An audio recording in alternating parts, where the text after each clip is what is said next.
حجر اسود چھوا یا نہیں، آپ نے حتیم میں 2 رکعت نفل پڑھی یا نہیں، طواف کتنے کیے.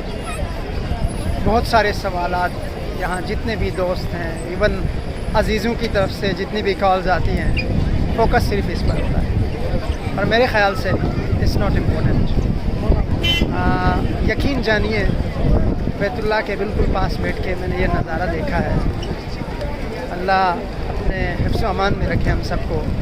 لیکن جتنے بھی لوگ حجر اسود کو چھونے جاتے ہیں وہ ایسے جیسے کہ کسی کے ساتھ شرط لگائی ہو اور بس میں نے ہاتھ ٹچ کر کے واپس آنا ہے. موسٹ آف دی پیپل، میں ایسا نہیں کہہ رہا ہوں سب کے سب ایسے ہی کر رہے ہیں، بہت سارے لوگ ایسے بھی ہیں جو بہت ایموشنل ہوتے ہیں، وہاں جا کے اپنی فیلنگز کو شیئر کرتے ہیں، وہاں جا کے اپنے انر جو سچویشن ہے اس کو فیل کرتے ہیں. لیکن جو میرا ایکسپیرینس ہے، جتنے لوگوں سے میرا انٹریکشن ہوا ہے، میں ان کی بات کر رہا ہوں. تو I think it's not important کہ آپ نے کتنے طواف کیے ہیں، آپ نے کتنے عمرے کیے، آپ نے کتنے چکر لگائے، آپ نے حجر اسود کو چھوا نہیں چھوا.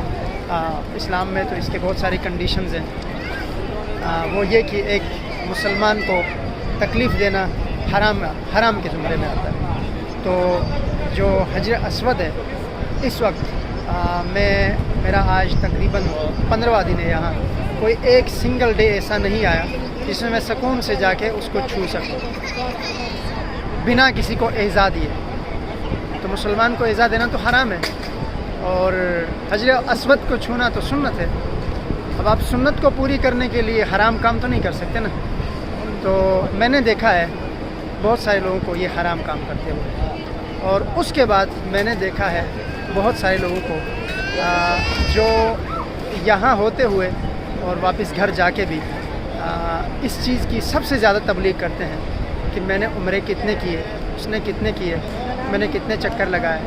اور یہ میرے خیال سے جو ثواب کا اصل جو مقصد ہے اس کو تھوڑا سا بلر کر دیتا ہے. تو یہ چیزیں نہ ہوں. جس مقصد کے لیے آئے ہیں وہ مقصد تو یہی ہے نا کہ یہاں آ کے اپنے خدا سے ملاقات ہو اور کچھ ایسی فیلنگ آپ کے اندر آئیں کہ جو آپ نے کبھی محسوس ہی نہ کی ہو. اگر یہاں آ کے بھی ہم اس طرح کی چیزیں کریں گے تو ہمیں 2 نقصان ہوں، ایک مالی ایک جانی. مالی یہ کہ اتنے پیسے لگا کے آئے وہ ویسٹ ہو گئے. جانی یہ کہ اتنے چکر لگائے، اتنا کچھ کیا، اتنا تھکے، لیکن کیا صرف شو آف کے لیے. تو میرے خیال سے ان چیزوں کا ہمیں بہت خیال رکھنا چاہیے. سبھی لوگ ایسے ہرگز نہیں ہیں، لیکن جو لوگ ایسے کرتے ہیں ان کو سوچنا ضرور چاہیے. بہت سارے لوگ ہوں گے جو مجھ جیسے ناچیز سے بہت زیادہ آگے کی سوچ کے یہاں آتے ہیں، بہت ہی اپنے اللہ سے جڑنے کے لیے بہت ہی گہرائی سے یہاں پر وہ تشریف لاتے ہیں.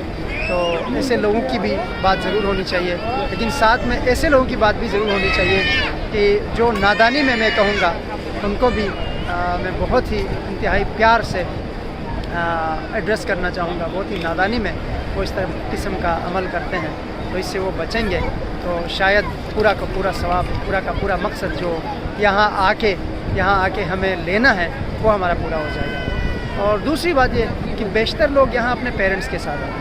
بہت سارے لوگ میں نے دیکھے، ایون میں نے اپنے فرینڈس میں اور ہوٹلز میں بھی جتنے لوگوں سے انٹریکشن ہوا تو ان کا بھی فوکس یہی ہوتا ہے کہ کس طرح سے چکر زیادہ لگایا جائے، کس طرح سے حجر اسود کے پاس پہنچا جائے. لیکن ماں اور باپ اگر ہوٹل میں ہیں، ان کو کوئی چیز چاہیے، ان کو کوئی ہیلپ چاہیے، اور آپ اگر یہاں طواف کر رہے ہیں تو میرے خیال سے اس کا بھی ہمیں ضرور خیال رکھنا چاہیے. کیونکہ ہمارے پیارے نبی صلی اللہ علیہ وسلم نے تو فرمایا اگر میری ماں زندہ ہوتی، فرض نماز میں ہوتی اور مجھے آواز دیتی محمد، تو میں فرض نماز توڑ کے مڑ کے کہتا جی امی جان. تو آپ اس بات سے اندازہ لگا سکتے ہیں کہ والدین کا کتنا بڑا حق ہے. اگر ہم یہ سمجھیں کہ ہم یہاں آ کے زیادہ ثواب کمائیں گے، یہاں چکر لگا کے زیادہ ہمیں ثواب ملے گا، تو شاید یہ ہماری غلط فہمی ہے. ہمیں ان چیزوں پر بھی ضرور دھیان دینا چاہیے. اور آج کی ویڈیو کا مقصد ہی یہی تھا کہ ہم عبادات میں تو کرنا ہی نہیں، لیکن زندگی میں اور بھی بہت ساری چیزیں ایسی ہیں جن میں شو آف کرنے سے لوگوں کی سوشل لائف افیکٹ ہوتی ہے. تو اس لیے ہمیشہ سے کبھی بھی کوئی بھی کام کریں تو شو آف سے ہٹ کے کریں، مخلصی سے کریں، خالص دل سے کریں، چاہے وہ دنیاوی ہو چاہے وہ اللہ کے لیے ہو۔ اللہ کے لیے ہو تو ظاہر ہے اس میں تو پھر اور زیادہ ہمیں مخلصی سے، دکھاوے سے بچنا چاہیے، لیکن اگر دنیاوی لحاظ سے بھی ہے اس میں بھی دکھاوے سے بچنا چاہیے، اس میں بھی شو آف سے بچنا چاہیے۔ اس کے بھی بہت سارے فائدے ہیں، بہت سارے سوشل لائف میں اس کے بہت سارے میرٹس ہیں، تو ہمیں ان چیزوں کا ضرور خیال رکھنا چاہیے۔ اللہ ہم سب کو اپنے حفظ و امان میں رکھے۔